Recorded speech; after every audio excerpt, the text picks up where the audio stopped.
Hello everyone, welcome back to ರಿತಿನ್ಯಾಸ್ cafe. ನಾನಿವತ್ತೊಂದು morning ಡ್ರಿಂಕ್ನ ಮಾಡ್ತಾ ಇದ್ದೀನಿ. ಇದರಲ್ಲಿ ಏನು ಸ್ಪೆಷಲ್ಲು, ಇದನ್ನು ಕುಡಿಯೋದ್ರಿಂದ ಏನು ಬೆನಿಫಿಟ್ಸ್ ಅಂತ ಕೇಳ್ತೀರಾ? ಹೌದು, ಇದರಿಂದ ಬೆನಿಫಿಟ್ಸ್ ಇದೆ. ಇದು ಬೇಸಿಗೆ ಕಾಲ ಆಗಿರೋದ್ರಿಂದ ತುಂಬ ಜನಕ್ಕೆ ಬಿಸಿಲಿನ ತಾಪಕ್ಕೆ ತುಂಬ ತಲೆನೋವು ಬರುತ್ತೆ. ಕೆಲವೊಬ್ಬರಿಗೆ ಬೆಳಗ್ಗೆ ಎದ್ದಾಗಿನಿಂದನೇ ತಲೆನೋವು ಇರುತ್ತೆ. ಆಯುರ್ವೇದದಲ್ಲಿ ಅದನ್ನ ಪಿತ್ತ ಅಂತಾರೆ.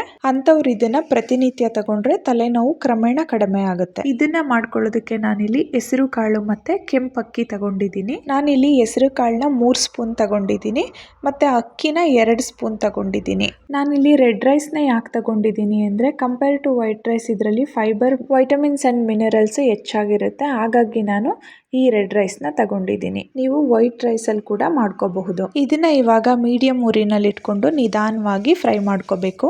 ಒಂದು 5 ನಿಮಿಷಗಳ ಫ್ರೈ ಮಾಡ್ಕೊಂಡ ನಂತರ ಅಕ್ಕಿ ಎಲ್ಲ ಪಾಪ್ ಆಗಿ ಚಟಪಟ ಅನ್ನುತ್ತೆ. ಇಲ್ಲಿ ನಾನು ತಗೊಂಡಿರುವಂಥ ಹೆಸರು ಕಾಳು ಮತ್ತೆ ಅಕ್ಕಿ 3 ರಿಂದ 4 ಜನಕ್ಕೆ ಆಗುತ್ತೆ. ಸೊ ನಿಮಗೆ ಯಾವ ಪ್ರಮಾಣದಲ್ಲಿ ಬೇಕು ಹೆಚ್ಚು ಕಡಿಮೆ ತಗೋಬಹುದು.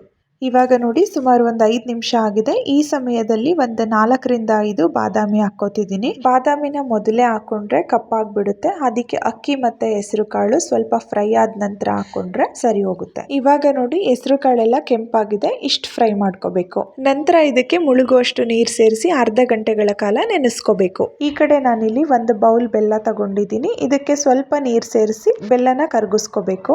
ಈ ರೀತಿ ಬೆಲ್ಲನ ಕರಗಿಸ್ಕೊಳ್ಳೋದ್ರಿಂದ ಬೆಲ್ಲದಲ್ಲಿ ಏನಾದ್ರೂ ಇದ್ರೆ ಅದನ್ನ ಈಸಿಯಾಗಿ ತಕ್ಕೋಬಹುದು. ಇವಾಗ ನೋಡಿ ಬೆಲ್ಲ ಕರಗಿದೆ. ಇದನ್ನ ಸೈಡಲ್ಲಿ ಇಟ್ಬಿಟ್ಟು ಅಕ್ಕಿನೂ ಇವಾಗ 30 ರಿಂದ 40 ನಿಮಿಷಗಳಾಗಿದೆ. ಇದನ್ನ ಒಂದು ಮಿಕ್ಸಿ ಜಾರ್ಗೆ ಹಾಕೊಂಡು ನುಣ್ಣಗೆ ರುಬ್ಕೋಬೇಕು. ಮೊದಲಿಗೆ ನೀರು ಸೇರಿಸಬಾರ್ದು, ತರಿಯಾಗಿ ರುಬ್ಕೊಂಡು ನಂತರ ಆಮೇಲೆ ಎಷ್ಟು ಬೇಕಷ್ಟನ್ನ ನೀರು ಸೇರಿಸ್ಕೊಂಡು ರುಬ್ಕೋಬೇಕು.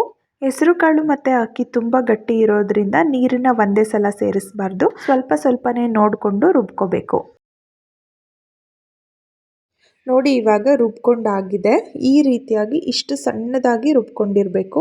ನಂತರ ಈ ರುಬ್ಕೊಂಡಿರೋ ಮಿಶ್ರಣನ ಒಂದು ಪಾತ್ರೆಯಲ್ಲಿ ಹಾಕ್ಕೋಬೇಕು. ಮಿಕ್ಸಿ ಜಾರ್ನಲ್ಲಿ ಇದ್ದಂಥ ಉಳಿದಿರುವ ಮಿಶ್ರಣಕ್ಕೆ ಸ್ವಲ್ಪ ನೀರು ಸೇರಿಸಿ ಅದನ್ನು ಸಹ ನೀಟಾಗಿ ತೆಗೆದುಕೋಬೇಕು. ಇವಾಗ ಸ್ಟವ್ ಹಚ್ಕೊಂಡು ನಿಧಾನವಾಗಿ ಮೀಡಿಯಂ ಫ್ಲೇಮ್ನಲ್ಲಿ ಇದನ್ನು ತಿರುಗಿಸ್ಕೋಬೇಕು. ಇದೇನು ಗಂಟಾಗಲ್ಲ, ಯಾಕಂದರೆ ನೀರು ಹಾಕ್ಕೊಂಡು ರುಬ್ಕೊಂಡಿರೋದ್ರಿಂದ ಗಂಟಾಗಲ್ಲ. ಬಟ್ ನೀಟಾಗಿ ಲಂಪ್ಸ್ ಎಲ್ಲ ಇಲ್ಲದೆ ಇರೋ ಥರ ನೀಟಾಗಿ ಮಿಕ್ಸ್ ಮಾಡ್ಕೋಬೇಕು. ಫ್ಲೇಮ್ನ ಮೀಡಿಯಮಲ್ಲಿ ಇಟ್ಕೋಬೇಕು, ಇಲ್ಲ ಅಂದರೆ ತಳ ಹಿಡ್ಕೊಬಿಡುತ್ತೆ. ಇವಾಗ ಇದಕ್ಕೆ ಕರಗಿಸಿಟ್ಕೊಂಡಿದ್ದಂಥ ಬೆಲ್ಲನ ಫಿಲ್ಟರ್ ಮಾಡ್ಕೋಬೇಕು. ನಂತರ ಇದಕ್ಕೆ ಅರ್ಧ ಸ್ಪೂನ್ ಉಪ್ಪು ಸೇರಿಸ್ಕೋಬೇಕು. ಉಪ್ಪು ಮಸ್ಟ್ ಹಾಕ್ಲೇಬೇಕು. ನೀವು ಉಪ್ಪು ಹಾಕ್ಲಿಲ್ಲ ಅಂದರೆ ಇದ್ರ ಟೇಸ್ಟ್ ಬರೋಲ್ಲ. ಇವಾಗ ನೋಡಿ ಸ್ವಲ್ಪನೂ ಲಂಪ್ಸ್ ಇಲ್ಲ, ನೀಟಾಗಿ ಮಿಕ್ಸ್ ಆಗಿದೆ. ಈ ಸಮಯದಲ್ಲಿ ಇದಕ್ಕೆ ಮತ್ತಷ್ಟು ನೀರನ್ನ ಸೇರಿಸ್ಕೋಬೇಕು. ಸುಮಾರು ನಾನಿಲ್ಲಿ ಮೊದಲಿನಿಂದ 1.5 ಲೀಟರ್ ಅಷ್ಟು ಇದಕ್ಕೆ ನೀರು ಸೇರಿಸ್ತಿದ್ದೀನಿ. ಇವಾಗ ಇದನ್ನ ಮೀಡಿಯಂ ಫ್ಲೇಮ್ ನಲ್ಲಿ ಇಟ್ಕೊಂಡು ನೀಟಾಗಿ ಕುದಿಸ್ಕೋಬೇಕು. ಸುಮಾರು ಒಂದು 6 ರಿಂದ 7 ನಿಮಿಷಗಳ ಕಾಲ ಕುದಿಸ್ಕೊಂಡ್ರೆ ಸಾಕಾಗುತ್ತೆ. ತುಂಬಾ ಕುದಿಸ್ಕೊಳ್ಳೋದೇನು ಬೇಕಾಗಲ್ಲ. ಇದು ನಮ್ಮ ಮನೆಯಲ್ಲಿ ಎಲ್ಲರ ಫೇವ್ರೇಟ್, ಅದರಲ್ಲೂ ನನ್ನ ಮಗಳಿಗೆ ತುಂಬಾನೇ ಇಷ್ಟ ಆಗುತ್ತೆ. ನಮ್ಮ ಮನೆಯಲ್ಲಿ ಇದು ವೀಕ್ಲಿ 3 ಡೇಸ್ ಅಂತೂ ಇದ್ದೇ ಇರುತ್ತೆ. ತಲೆನೋವು ಇರೋರು ಮಾತ್ರ ಕುಡಿಬೇಕು ಅಂತ ಏನಿಲ್ಲ, ತಲೆನೋವು ಇಲ್ದಲೇ ಇರೋರು ಸಹ ಇದನ್ನ ಕುಡಿಬಹುದು. ನಾವು ಚಿಕ್ಕವರಿದ್ದಾಗ ನಮ್ಮಮ್ಮ ಪ್ರತಿನಿತ್ಯ ಕಾಫಿ ಟೀ ಬದಲಾಗಿ ಇದನ್ನೇ ಕೊಡೋರು. ಇದೊಂದು ಆರೋಗ್ಯಕರವಾದ ಡ್ರಿಂಕ್, ಹಾಗಾಗಿ ಬೆಳಗ್ಗೆ ಎದ್ದಾಗಲೇನೆ ತಿಂಡಿಗಿಂತ ಮುಂಚೆ ಕುಡಿದ್ರೆ ಒಳ್ಳೇದು. ಇವಾಗ ನೋಡಿ ಇದು ರೆಡಿ ಆಗಿದೆ. ಸ್ಟವ್ ಆಫ್ ಮಾಡಿದ್ದೀನಿ.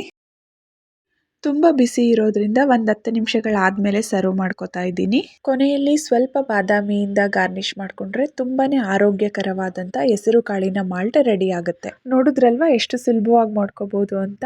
ಆರೋಗ್ಯಕ್ಕಂತೂ ತುಂಬಾನೇ ಒಳ್ಳೆಯದು. ನೀವೊಂದ್ಸಲ ಟ್ರೈ ಮಾಡಿ ನೋಡಿ, ಮಕ್ಳಿಗೂ ಸಹ ಕೊಡ್ಬೋದು. ಮತ್ತೊಂದು ರೆಸಿಪಿಯೊಂದಿಗೆ ಮತ್ತೆ ಸಿಗೋಣ. Thanks for watching.